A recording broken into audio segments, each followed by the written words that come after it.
In 5 years, the phone in your hand right now becomes the slowest device you own. Not because it breaks, because the network it was built for gets quietly replaced by something engineers are aiming to make roughly 100 times faster. And almost nobody is telling you what that changes for your daily life. In a lab, researchers have already pushed a wireless signal to 1 terabit per second. That's the number 6G is being designed to hit. Your current 5G phone, at its theoretical best, tops out around 10 gigabits. And in real life, you're usually getting a tiny fraction of that. But here's the thing this video is really about. The speed is not the point. The point is what a network that fast lets machines do around you, for you, and sometimes without asking you. And how much of your ordinary day it's about to rewrite. Before we get into it, if this is useful, hit that like button. It genuinely helps.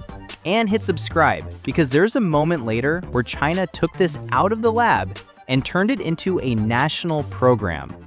And that's the part that tells you how close this really is.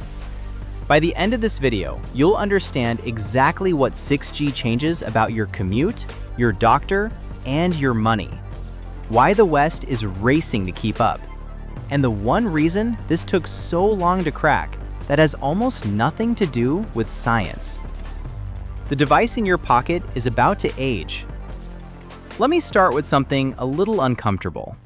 The phone you're watching this on is very good.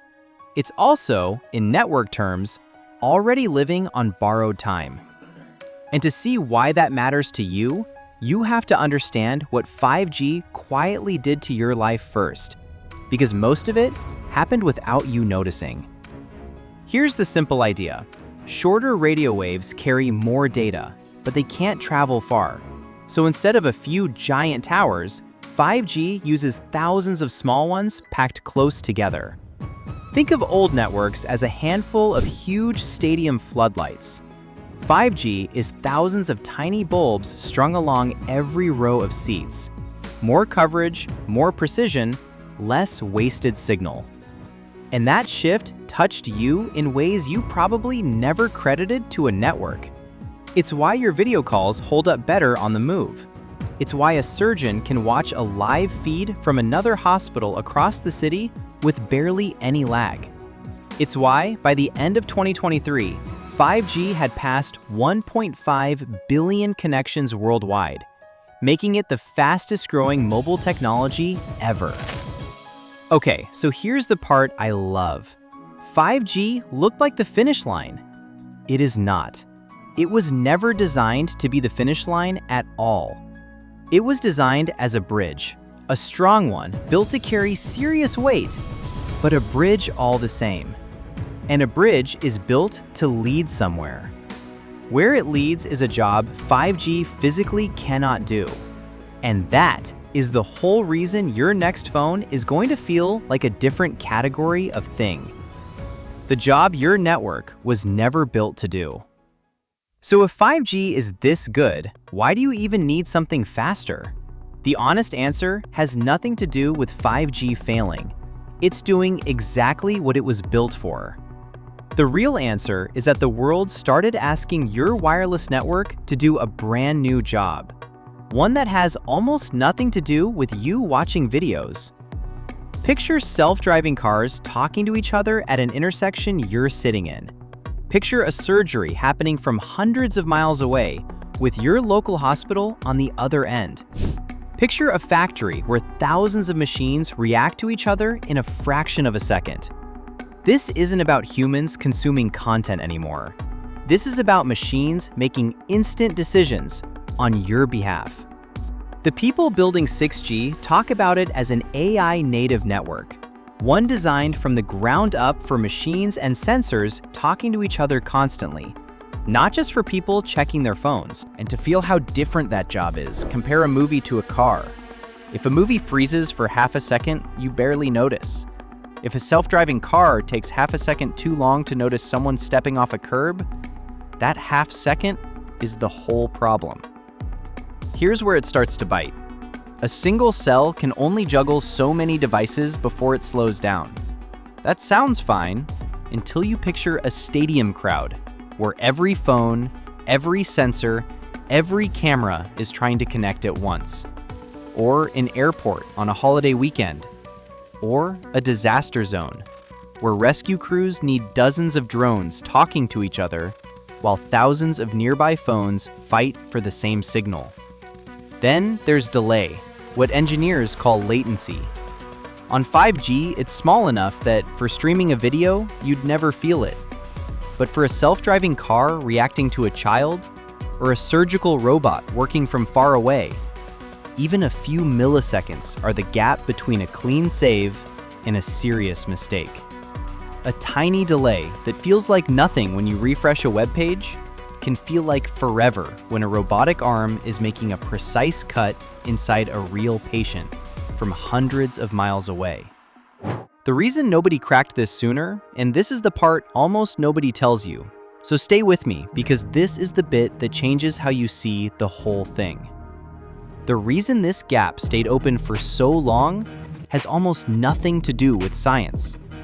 The physics of a faster frequency has been understood for years.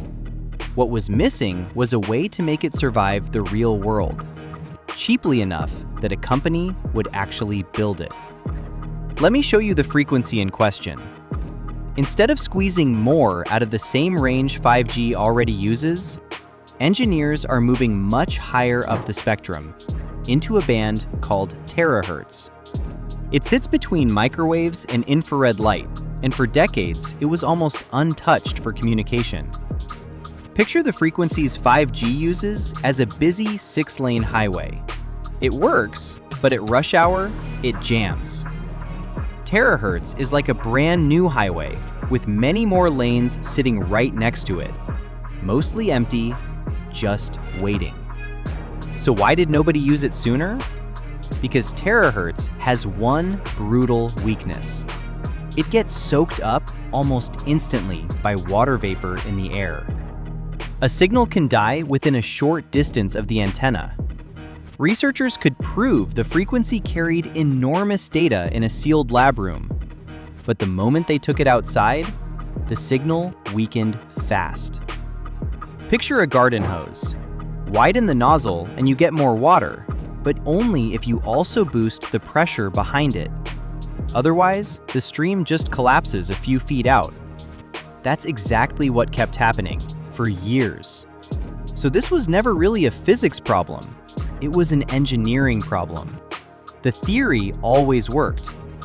What didn't exist was hardware good enough and cheap enough to make the theory survive the open air.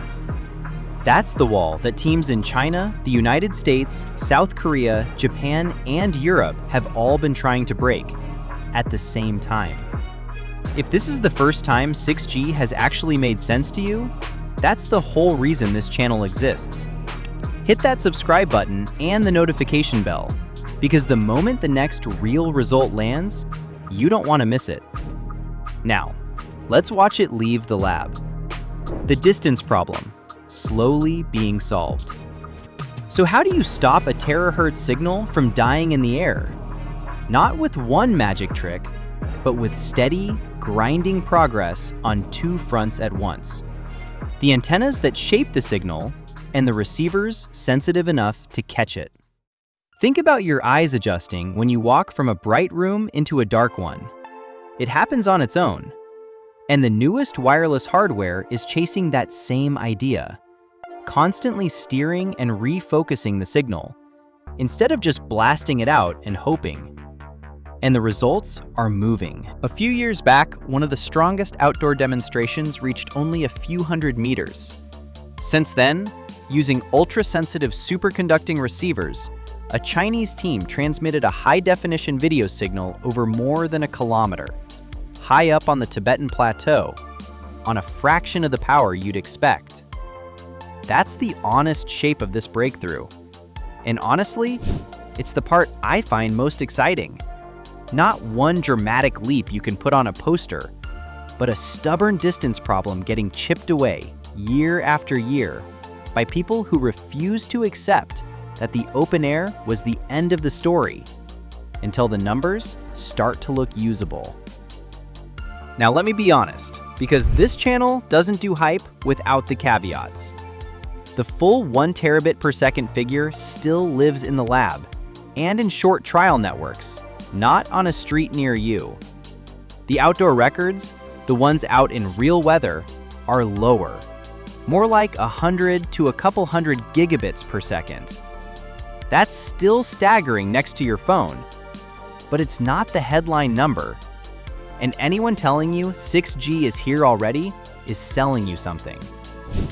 There's one more honest detail that lands right in your lap. Even if a signal could carry a terabit per second through the air perfectly, most phones today don't have the storage and processors fast enough to actually catch data arriving that quickly. It's like building the world's fastest water slide, and finding the pool at the bottom is too small to hold the water. So this isn't just about beaming data through the air. It's about a whole new generation of hardware, which is exactly why your current phone is on borrowed time. When China took it out of the lab, a lab result is one thing.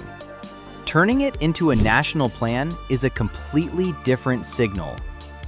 And that's the moment that tells you how seriously this is being taken. In June 2026, China's technology ministry launched a countrywide 6G pilot program, inviting provinces and cities to set up their own dedicated 6G development zones. This is the step past the sealed lab and into real streets, real weather, real infrastructure.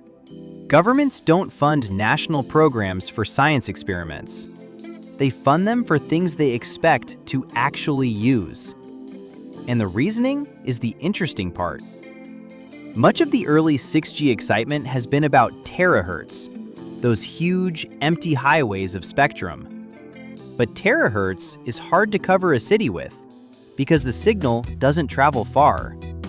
So a lot of the practical early work is actually happening at lower frequencies, around 6 gigahertz, which strikes a more realistic balance between speed, antenna size, and how far the signal reaches.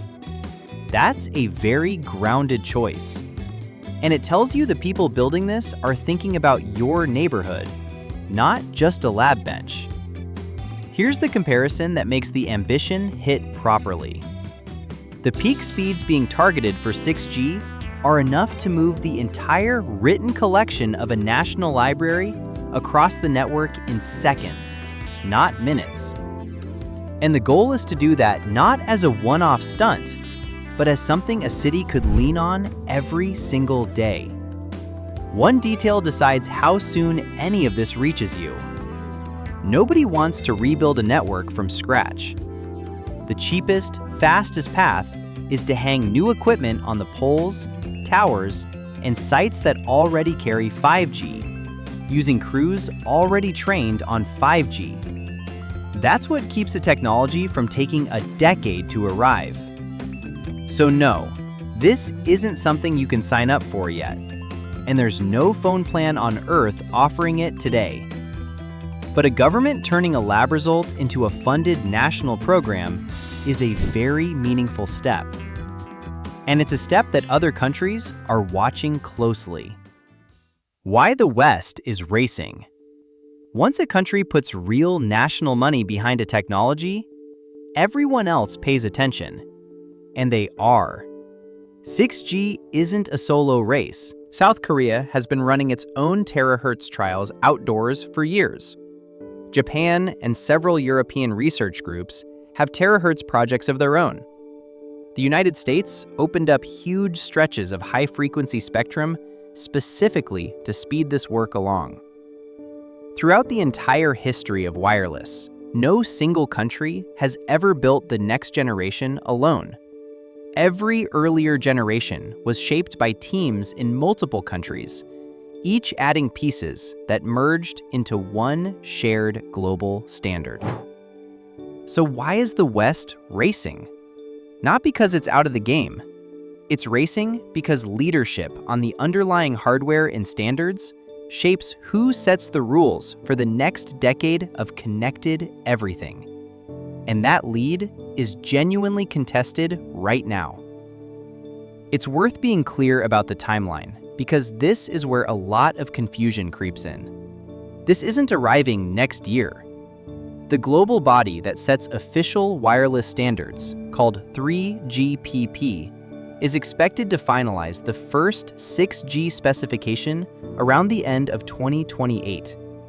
Commercial rollout, actual phones and plans you could buy, is generally expected around 2030. So think of this less as something happening now and more as the opening lap of a race for 2030. And there are real hurdles left. Building brand new chips that work at these frequencies reliably and by the millions is hard. It's exactly the kind of manufacturing challenge that takes years and enormous investment to solve. But that's a normal part of how every generation of wireless has grown up. The pattern repeats. A wild lab number, a slow grind to make it real, and then, one day, it's just the thing in your pocket. What it actually means for your ordinary day? Here's the bigger picture worth sitting with. And it's about you, not a lab. Every leap in wireless speed has followed the same pattern. It shows up first in wealthy, crowded cities, and it takes years, sometimes longer, to reach the places that could use it most. And this isn't a worry I'm inventing. The industry's own trade group has warned that even with 5G, a new digital divide is opening up between high-income countries and everyone else. The same gap is likely to repeat with 6G, unless someone chooses to close it sooner. This isn't because anyone is deliberately left behind. New wireless is expensive, and it makes financial sense to build it first where the most people and the most money already are. So picture what it changes if this reaches you, and not just the cities that already have everything. A rural clinic with a stable, high-speed link could pull in a specialist from hundreds of miles away over live video, instead of asking a sick person to travel for hours. Your commute could one day ride in a car that talks to every other car at the intersection, reacting faster than you ever could. Your doctor could monitor a condition in real time from across the country, catching a problem days before you'd ever feel it. Right now, the network that could do that doesn't exist yet. In 5 years, it might be the boring thing humming in the walls around you. What makes this moment different is not just that the speed is higher. It's that this level of speed and near instant response could let machines, sensors, and AI coordinate in ways that were simply not physically possible before. That's not a small upgrade. That's a new category of what a wireless network can do for you. Just a decade ago, remote robotic surgery and self-driving cars coordinating at intersections sounded like science fiction. Wireless quietly became the missing piece that turned those ideas into real, testable systems. If this changed how you think about the thing in your hand, give it a like. It really helps the channel grow. Hit subscribe and turn on the notification bell, because we cover stories like this every single week. And you don't want to miss what's coming next. And here's the honest bottom line. This was never really a story about faster downloads. It's a story about machines finally being able to talk to each other, faster than you can think. Now, I want to hear from you. Do you think 6G reaches everyday people in remote regions within the next decade? Or does it stay locked inside a handful of wealthy cities, the way every generation of wireless tech has before it? Let me know down below.